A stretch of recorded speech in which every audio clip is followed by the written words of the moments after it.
All right, let's go to our audience. Joanne has a question for Karen Kayne this time. Hey, Joanne, what would you like to ask? Hi, Karen.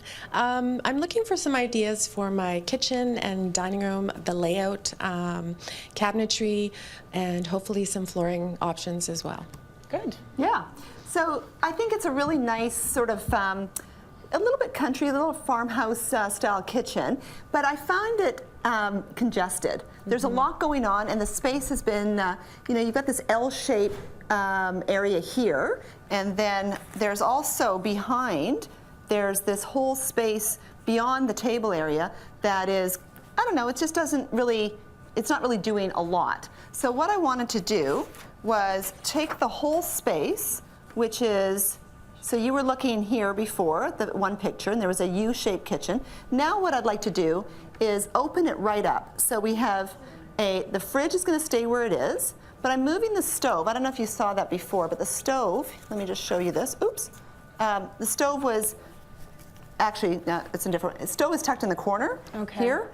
So, I got it. I'm here. It's the end of the show. She's going to help you. She'll hold it up for you. Okay, so fridge is going to stay on this wall. I want to bring the stove over onto this length of wall, which is 10 feet long. So you've got nice space to work with, and I'm going to center it in that space.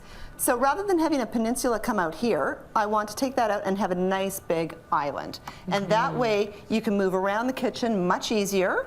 And I'm going to take their existing farmhouse sink, which is great, put it into the island, and then I'd like to take good use of this space here and do narrow pantry and narrow pantry. And then in between the two pantries, I want to take the old wood countertop that you have, cut it back, and install it here. So repurpose it in that space, because I think it's really great.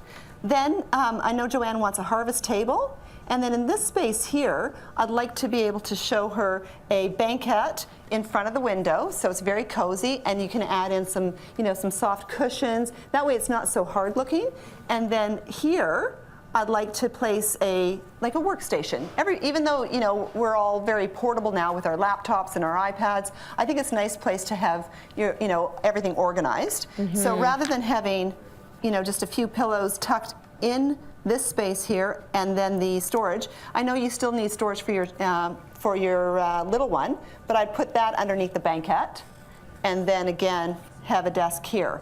And do everything in the room in a nice light tone. So not a pure white for the cabinetry. I was thinking of a color called vanilla ice cream, OC90. I'm hungry. Where are those chocolates? Sounds good.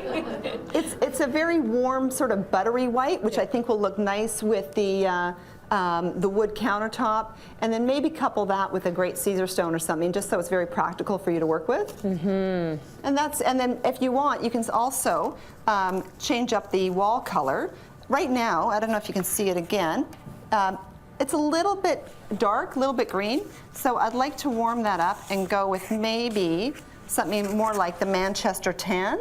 Right. And I know that's a heritage color. We've been using it for a number of years, but it really is a great color in that type of environment. Yeah, that's lovely. And by doing those low contrast colors, the space is actually going to feel a lot bigger. A lot bigger. And I think that's the important thing to remember in small spaces. It's not that dark colors make a space feel small, it's contrast. So when you're thinking about keeping a space feeling open and airy, keep it open and airy, but having a consistency. Yeah.